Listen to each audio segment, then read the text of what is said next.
Un basculement discret bouleverse soudain les routes financières africaines.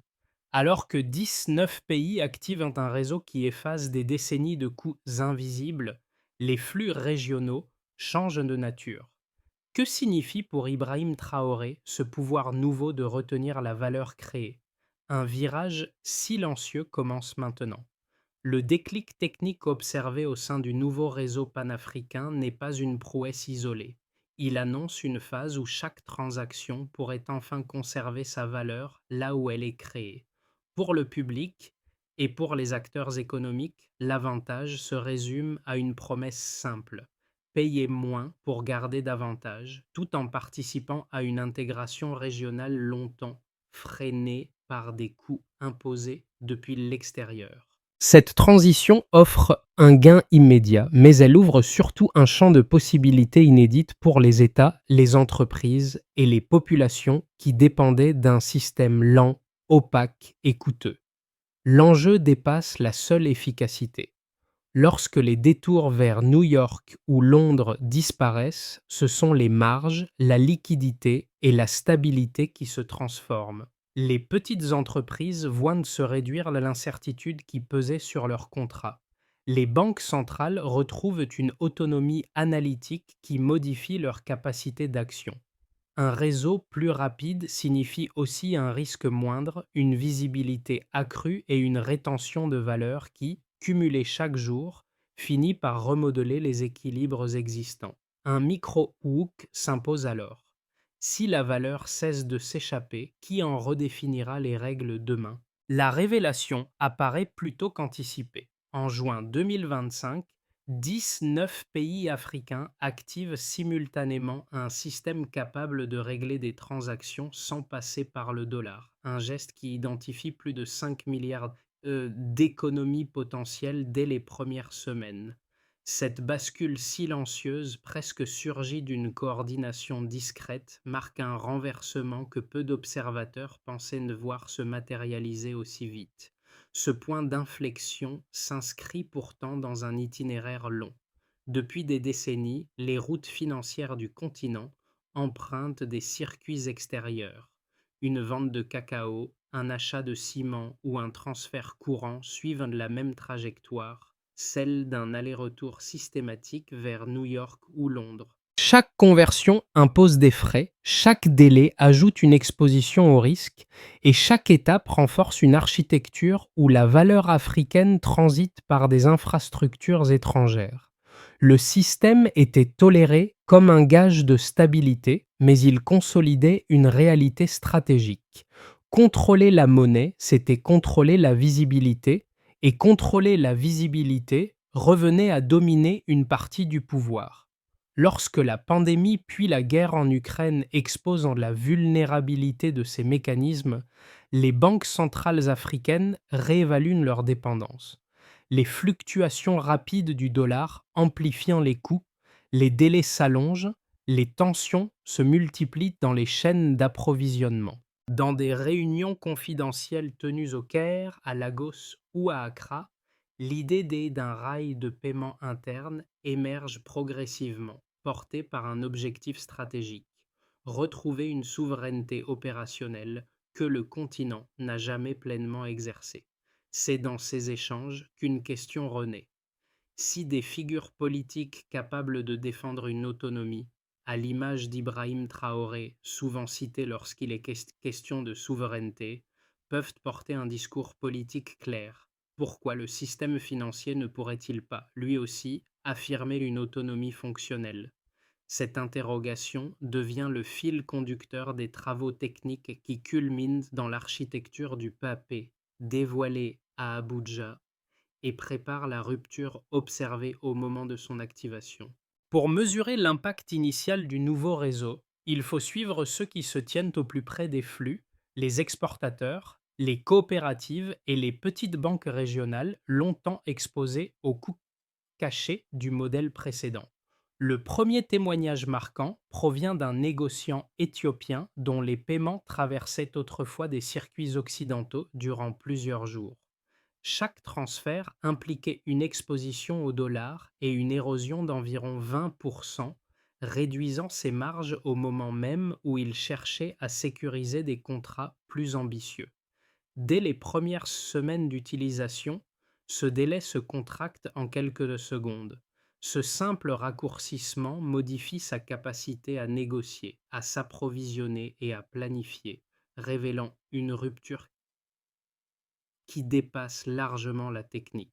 Un second exemple apparaît dans les échanges quotidiens entre le Malawi et la Zambie, où des commerçants transfrontaliers utilisent la plateforme de détail intégrée au réseau. Leurs marges, souvent fragiles, dépendaient de taux imprévisibles et de frais qui grignotaient chaque opération. En réduisant ces coûts à moins de 3%, certains parviennent à doubler leur fréquence d'approvisionnement en moins d'un trimestre. La transformation est tangible. Une activité auparavant ralentie par les frictions s'accélère, créant de nouvelles zones de viabilité économique. Ces deux cas, distincts mais convergents, illustrent une dynamique plus large, le rétablissement d'un contrôle opérationnel longtemps perdu. Il montre comment une architecture de paiement redessine les priorités, redistribue les risques et reconnecte les échanges à un rythme plus soutenu. La question de fond devient alors évidente. Jusqu'où ces premiers gains peuvent-ils s'étendre sans se heurter aux inerties anciennes? Le déclenchement du basculement précède de plusieurs mois l'annonce officielle. Tout commence lorsque plusieurs banques centrales africaines constatent, dans les mois suivant la pandémie, une montée brutale des frais de compensation associés aux circuits internationaux. Les délais s'allongent sans explication claire. Les coûts s'envolent à mesure que les variations du dollar se resserrent dans des fenêtres de plus en plus erratiques. Les entreprises commerciales signalent des interruptions régulières dans les chaînes d'approvisionnement et les marges des petites unités économiques se contractent rapidement. Ce sont ces signaux, modestes au départ, qui révèlent que la dépendance structurelle aux infrastructures occidentales n'est plus seulement un handicap historique, elle devient un risque systémique. Les responsables monétaires en tirent une conclusion simple. Si le statu quo persiste, la vulnérabilité financière du continent s'aggravera mécaniquement. La phase suivante, celle du sommet technique, s'enclenche alors dans une série de réunions discrètes au Caire, à Lagos et à Accra. Les gouverneurs et leurs équipes examinent les rails de paiement existants, les couches de règlement, les mécanismes de conversion et les passerelles numériques capables de fonctionner en réseau. Les observations convergent. Le continent finance ses propres échanges en empruntant des routes étrangères qui renchérissent chaque mouvement de valeur. À mesure que les sessions se poursuivent, un schéma commun se précise. Il ne s'agit pas d'inventer une monnaie, ni même de redéfinir les réserves, mais de bâtir une infrastructure capable de régler les transactions intra-africaines sans détour par New York ou Londres. Quelques protocoles, quelques lignes de code, puis une architecture complète se dessine. L'idée n'est plus théorique, elle devient un système testable, mesurable et gouvernable. Lorsque juin 2025 arrive, la phase d'activation simultanée devient inévitable. 19 pays connectent leurs banques centrales, synchronisent leurs nœuds et lancent les premiers paiements pilotes. Les transactions traversent le réseau en quelques secondes, sans conversion imposée, sans exposition au dollar, sans visibilité externe. Dans une salle de conférence à Abuja, ministres, entrepreneurs, coopératives et techniciens suivent en direct les tableaux de bord. Chaque validation déclenche des applaudissements inhabituels pour un événement financier. Pour la première fois, un flux intra-africain circule de manière autonome. Au milieu des commentaires, certains analystes établissent un parallèle entre cette affirmation technique et les débats sur la souveraineté politique portés par des figures reconnues comme Ibrahim Traoré, non parce qu'il aurait conçu l'outil, mais parce que son discours symbolise le cadre conceptuel dans lequel ce moment prend sens, celui d'un continent qui cesse d'accepter la médiation systématique d'acteurs extérieurs. Puis vient la réverbération, rapide et profonde. Les frais moyens chutent immédiatement. Les banques kenyanes, ghanéennes et sénégalaises signale une hausse notable des volumes internes dès les premières heures. Les commerçants transfrontaliers testent les nouvelles interfaces, stimulent les corridors dormants, réactivent des chaînes d'approvisionnement immobilisées depuis des années par les délais de 3 à 5 jours imposés par l'ancien système. Les petites entreprises, longtemps exclues par les coûts et l'incertitude, accèdent enfin à un environnement où les règlements ne paralysent plus leur trésorerie. Dans les capitales occidentales, les premières analyses stratégiques mentionnent une perte progressive de visibilité, une zone d'ombre émergente dans laquelle les flux africains échappent à l'observation habituelle. Le mouvement n'est plus seulement technique, il devient géopolitique. La trajectoire complète apparaît alors nettement. Un déclencheur économique, un sommet technique, puis une onde qui redéfinit les rapports de force. Le basculement quantitatif apparaît immédiatement lorsque l'on compare l'ancien système au nouveau. Pour bien saisir cette transformation, il faut observer l'écart entre le point de départ et la nouvelle réalité. Pendant des décennies, les transactions intra-africaines s'acquittaient de frais avoisinant 15%, un niveau considéré comme incompressible. Cette valeur reflétait l'accumulation de conversions, de risques de change et de détours techniques imposés par des infrastructures extérieures. Avec le PAP, les corridors pilotes voient ces frais tomber sous 3%, une réduction qui réinjecte chaque jour des liquidités essentielles dans les circuits locaux. En clair, cette chute améliore immédiatement les marges opérationnelles des petites entreprises les plus fragiles. Le deuxième indicateur concerne le temps de règlement, longtemps figé dans un intervalle de 3 à 5 jours. Ce délai constituait une inertie structurelle immobilisant un capital vital pour les secteurs dépendants de cycles courts, notamment l'agroalimentaire. En passant à des règlements en quelques secondes, le système modifie la respiration financière des acteurs régionaux. En pratique, ce gain libère un fonds de roulement essentiel à la planification quotidienne. Les contrats deviennent plus prévisibles, les approvisionnements plus fluides et les chaînes logistiques retrouvent une vitesse compatible avec la croissance locale. Ce changement opère comme un accélérateur invisible. Il transforme la cadence même des échanges. Le troisième indicateur touche à la souveraineté des données. Sous l'ancien modèle, la majorité des transactions laissaient une trace stockée sur des serveurs extérieurs au continent, créant une asymétrie informationnelle durable. Le passage à une infrastructure hébergée par des institutions africaines renverse cette dynamique. Les banques centrales accèdent enfin à une visibilité complète sur les volumes internes, ce qui leur permet d'identifier les corridors dynamiques, d'anticiper les tensions de liquidité et d'ajuster plus finement leurs outils de régulation. Concrètement, cette maîtrise renforce la capacité analytique et la réactivité monétaire des États africains. Pris ensemble, ces chiffres composent un renversement de logique. L'argent qui quittait systématiquement le continent reste désormais dans l'écosystème local. Les risques de change sont réduits, les délais disparaissent et la surveillance des flux cesse de dépendre d'infrastructures étrangères. La transformation ne tient pas seulement aux gains financiers, mais à la reconstruction d'une capacité autonome de mouvement de valeur. Un réseau qui fonctionne à l'intérieur de ses frontières produit une densité économique nouvelle, impossible tant que chaque transaction devait traverser des serveurs situés à des milliers de kilomètres. En quelques semaines, les premières analyses montrent que les petites économies, longtemps les plus pénalisées, sont aussi les premières à ressentir une accélération tangible de leur activité.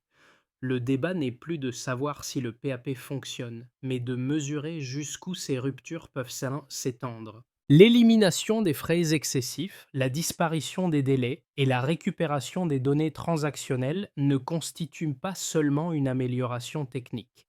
Elles redéfinissent les conditions mêmes de la compétitivité régionale. Deux lectures concurrentes émergent autour du réseau panafricain, chacune construite sur une logique interne solide. La première, portée par des économistes attachés à la stabilité monétaire globale, considère le PAP comme une modernisation technique certes utile, mais insuffisante pour transformer structurellement l'intégration africaine. Selon eux, tant que les réserves des banques centrales resteront majoritairement libellées en dollars, les chocs externes continueront d'imposer leur rythme. Même si les transactions intra-africaines deviennent plus rapides et moins coûteuses, les vulnérabilités liées aux devises dominantes demeureront présentes. Leur conclusion, et celle est prudente, réduire la dépendance opérationnelle n'équivaut pas à affaiblir la dépendance structurelle. Face à cette position, une seconde école de pensée défend l'idée inverse. Pour ces analystes, le PAP constitue une rupture fondatrice. Ils estiment que la souveraineté économique ne se gagne pas par une réforme unique, mais par l'accumulation d'infrastructures capables d'ancrer la valeur à l'intérieur du continent. Le fait qu'une transaction puisse être réglée en quelques secondes sans passer par les réseaux occidentaux représente pour eux un changement de nature plutôt qu'un simple ajustement technique. Chaque paiement localement réglé devient un élément d'un système plus cohérent, où les marchés régionaux peuvent enfin fonctionner sans la médiation constante d'une monnaie extérieure. La confrontation entre ces deux visions semble équilibrée, mais les premiers résultats empiriques viennent troubler cet équilibre théorique. La réduction des frais, passée d'environ 15% à moins de 3% dans les corridors pilotes, modifie immédiatement les marges des petites et moyennes entreprises. Les délais, autrefois fixés à plusieurs jours, disparaissent en quelques secondes. Ces effets concrets fragilisent l'idée selon laquelle l'impact du papier resterait marginal. Les risques structurels ne disparaissent pas, mais les bénéfices opérationnels, eux, sont déjà mesurables et difficilement contestables. Ainsi, le Stillman ne tranche pas en faveur d'un camp. Il révèle une tension durable. L'un rappelle les contraintes du système monétaire mondial. L'autre montre que les faits, même partiels, commencent à déplacer les frontières du possible. Un seuil vient d'être franchi. L'épisode décisif survient lorsqu'une transaction multinationale de cuivre entre la Zambie et le Kenya est réglée intégralement en monnaie locale, sans détour par le dollar et sans emprunter les réseaux occidentaux. Ce règlement, à première vue technique, agit comme un révélateur. Il prouve que l'infrastructure peut absorber des volumes stratégiques sans recourir aux anciennes médiations. Les observateurs comprennent alors que le PAP n'est plus seulement un outil régional, mais un système capable de déplacer de la valeur hors du champ de visibilité traditionnel.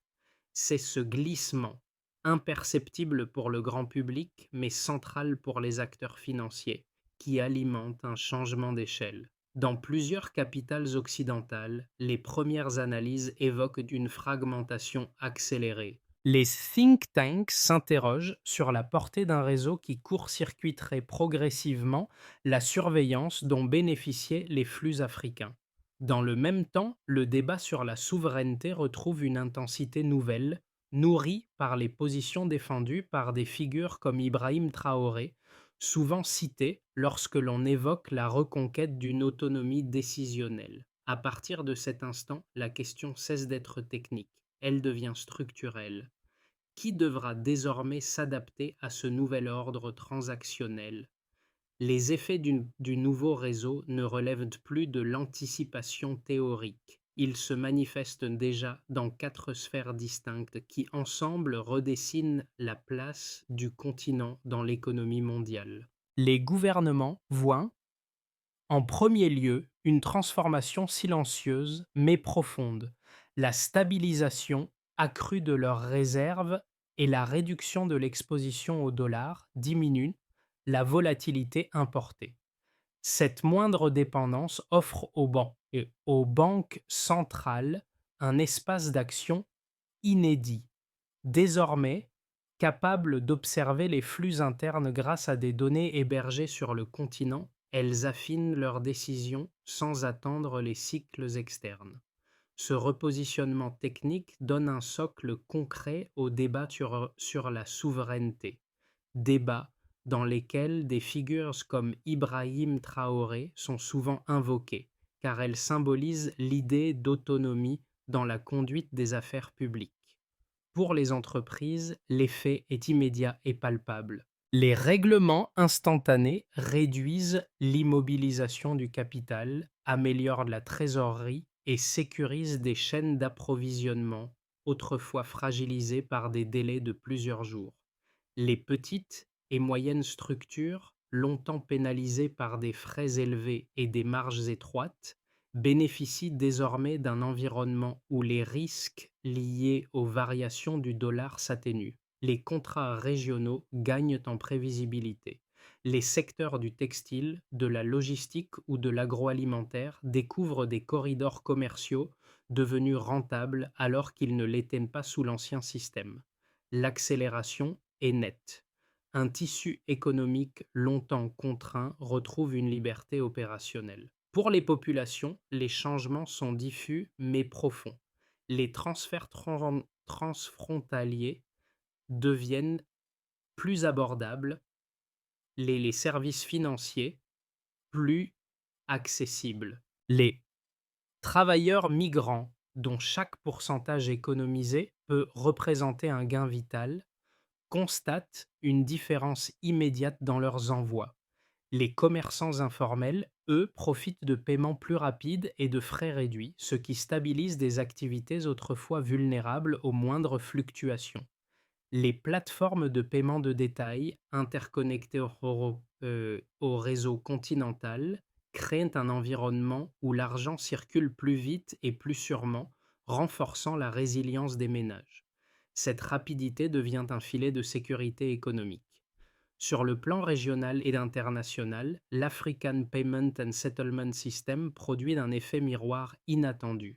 Les institutions financières occidentales observent avec inquiétude la diminution progressive de leur visibilité sur les flux africains. Certaines adaptent déjà leurs offres, réduisent leurs frais ou modernisent leurs infrastructures pour rester compétitives.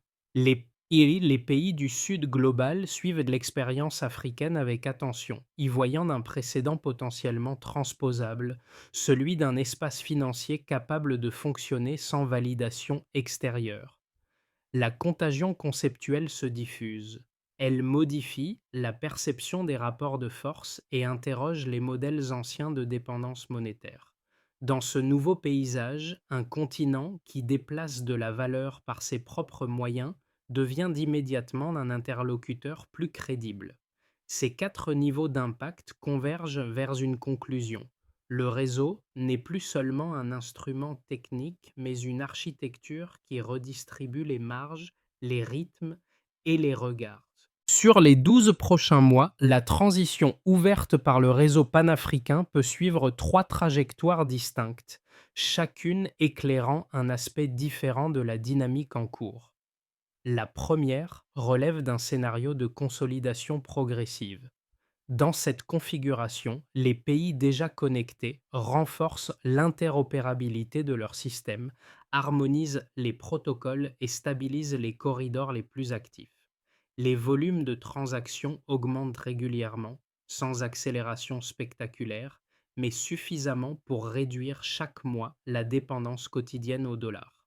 Les acteurs internationaux observent ce mouvement sans opposition directe, préférant adapter leurs offres plutôt que contester une évolution devenue irréversible. Cette trajectoire s'accompagne d'un climat politique mesuré, où les États intègrent progressivement les nouvelles données pour affiner leur politique monétaire. La deuxième trajectoire envisage une accélération continentale. Ici, plusieurs pays supplémentaires rejoignent la plateforme, créant un effet de réseau significatif. La synchronisation des banques centrales se fait plus rapide Les corridors s'étendent vers l'Afrique de l'Est, le Sahel et parfois l'Afrique australe. Le commerce intra-africain gagne en rapidité. Les investisseurs régionaux renforcent leur position, attirés par la baisse des coûts et la disponibilité croissante de données locales. Les organisations multilatérales, constatant la robustesse technique du système, soutiennent cette montée en puissance par des projets d'infrastructures numériques et des lignes de financement ciblées. L'Afrique devient alors un espace d'expérimentation institutionnelle où de nouveaux standards opérationnels émergent. La troisième trajectoire repose sur un contexte plus tendu.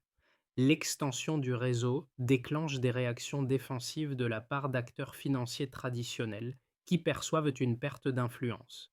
Des restrictions technologiques, des offres concurrentes subventionnées ou des pressions diplomatiques ciblées peuvent ralentir l'adoption. À l'intérieur du continent, certaines banques centrales, dotées de capacités techniques plus limitées, rencontrent des difficultés à maintenir une stabilité continue.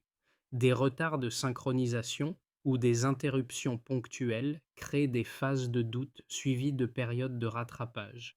Le progrès ne s'arrête pas, mais il devient irrégulier. Pour appréhender ces trois trajectoires, sans en surestimer les risques ou les promesses, une suggestion analytique s'impose. Considérer chaque scénario non comme une prédiction, mais comme un cadre conditionnel. Selon les capacités techniques, la coordination politique et les pressions extérieures, l'évolution réelle pourrait emprunter des éléments des trois chemins. La transformation enclenchée par le réseau panafricain n'est pas uniquement technique. Elle redéfinit la manière dont différents groupes sociaux perçoivent et utilisent la valeur qu'ils déplacent chaque jour. Pour celles et ceux qui travaillent dans les institutions financières ou dans les administrations publiques, l'arrivée d'infrastructures régionales intégrées ouvre un champ analytique nouveau. L'accès direct aux données internes permet d'observer la circulation de la liquidité avec une précision autrefois impossible, d'anticiper les tensions et de calibrer les instruments de politique monétaire sans dépendre des signaux externes. Cette visibilité accrue transforme leur rôle. Ils passent d'une position réactive à une capacité d'anticipation mesurable. Pour les entrepreneurs, les commerçants et l'ensemble des créateurs de valeur, la transition est davantage opérationnelle que conceptuelle. Les paiements plus rapides et les frais réduits modifient les marges, sécurisent les commandes et élargissent les zones d'activité rentables. Là où les coûts invisibles freinaient les ambitions, l'efficacité retrouvée permet de tester de nouveaux marchés et d'ajuster les stratégies d'approvisionnement. Les secteurs qui reposent sur des cycles courts, comme l'agroalimentaire, la distribution ou la logistique, découvrent un environnement où la trésorerie cesse d'être un obstacle permanent. Pour le grand public, l'impact est diffus mais réel. Les transferts transfrontaliers deviennent plus accessibles, les services numériques plus fluides et les marges des ménages gagnent en prévisibilité. Chaque économie réalisée sur un paiement se cumule, chaque seconde gagnée dans un règlement améliore la stabilité du quotidien. Cette transformation silencieuse modifie la relation des citoyens à la finance, non par idéologie, mais par la réduction concrète des frictions qui pesaient sur leurs activités. Ainsi, relier le réseau à ces trois groupes, institutions, entrepreneurs, citoyens, permet de saisir son rôle plus large, un mécanisme qui, tout en restant invisible, restructure progressivement les possibilités économiques d'un continent. Transformer une innovation fonctionnelle en architecture durable exige une feuille de route précise, partagée par les institutions, les entreprises et les acteurs techniques. La question posée par plusieurs dirigeants africains, dont Ibrahim Traoré, souvent associé au débat sur l'autonomie, devient centrale. Comment faire en sorte que le réseau ne soit pas seulement un point de bascule, mais une structure capable de résister aux pressions internes comme aux frictions géopolitiques? La première étape consiste à renforcer les capacités techniques des banques centrales. Chaque institution doit consolider ses nœuds de synchronisation, améliorer la résilience de ses infrastructures numériques et garantir une disponibilité stable. Le critère de réussite est clair: réduire les interruptions à un niveau inférieur à un demi% par trimestre. Cette exigence ne relève pas seulement de l'ingénierie, elle conditionne la fiabilité globale du système. La deuxième étape implique l'extension ciblée des corridors commerciaux prioritaires. Les gouvernements identifient 3 à 5 secteurs où la baisse des coûts de règlement possède un effet multiplicateur immédiat. Le succès se mesure par une augmentation régulière, mois après mois, des volumes réglés localement. L'objectif n'est pas d'ouvrir tous les corridors simultanément, mais de créer des pôles robustes qui entraîneront les autres. La troisième étape concerne l'intégration des plateformes de détail. Les fournisseurs de services numériques doivent harmoniser leurs interfaces afin que particuliers et PME puissent utiliser le réseau sans friction. L'indicateur clé devient le temps moyen de règlement, moins de 10 secondes. Une quatrième étape porte sur la gouvernance et la cybersécurité. Les pays membres adoptent un protocole commun de surveillance, mesuré par la réduction des incidents déclarés et la rapidité de résolution. Enfin, la dernière étape vise la transparence régionale. Publier régulièrement des données comparables permet de guider les politiques publiques et de consolider la confiance collective. Revenir aux premiers témoins de cette transformation permet de mesurer la portée réelle du changement. Le négociant éthiopien qui voyait autrefois ses paiements se perdre durant plusieurs jours dans des circuits occidentaux expérimente désormais un règlement quasi instantané, comme si le temps économique lui-même avait été réajusté. Cette scène, simple en apparence, renvoie à une idée déjà exprimée par plusieurs défenseurs de l'autonomie africaine, parmi lesquels Ibrahim Traoré: la souveraineté ne se proclame pas, elle se pratique dans les gestes ordinaires. Chaque transaction réglée localement raconte une histoire nouvelle, une histoire où la valeur ne s'échappe plus avant de revenir, mais circule à l'intérieur d'un espace qui choisit enfin ses propres routes. Ce motif, celui du temps récupéré, sert alors de fil conducteur. Il relie les entrepreneurs qui ajustent leurs marges, les banques centrales qui affinent leurs décisions et les ménages qui découvrent une stabilité quotidienne accrue. Il montre comment une infrastructure silencieuse peut devenir un symbole, non parce qu'elle est spectaculaire, mais parce qu'elle transforme ce qui semblait immuable. Le pouvoir commence lorsqu'un délai disparaît. À mesure que le réseau panafricain s'installe dans les pratiques quotidiennes, il cesse d'être une innovation discrète pour devenir un cadre relationnel, une manière nouvelle de relier les acteurs économiques, les institutions et les citoyens. Chaque transaction réglée localement renforce un tissu de confiance qui n'avait jamais pu se déployer pleinement sous l'ancien système. Les infrastructures, même silencieuses, façonnent les comportements tout autant que les statistiques. Elles créent un environnement où les choix individuels et collectifs gagnent en cohérence. Cette transition repose aussi sur ceux qui l'observent, la questionnent ou la partagent. Les débats sur la souveraineté, les études de cas et les retours d'expérience contribuent déjà à nourrir une compréhension commune de ce moment charnière. Participer à cette conversation, c'est aider à rendre visibles les mutations en cours sans imposer de direction unique ni de lecture définitive. L'avenir du réseau dépendra de l'attention collective, de la capacité à détecter les signaux faibles et d'un engagement ouvert plutôt que prescriptif. Selon vous, vers quel horizon cette nouvelle architecture pourrait-elle conduire l'Afrique?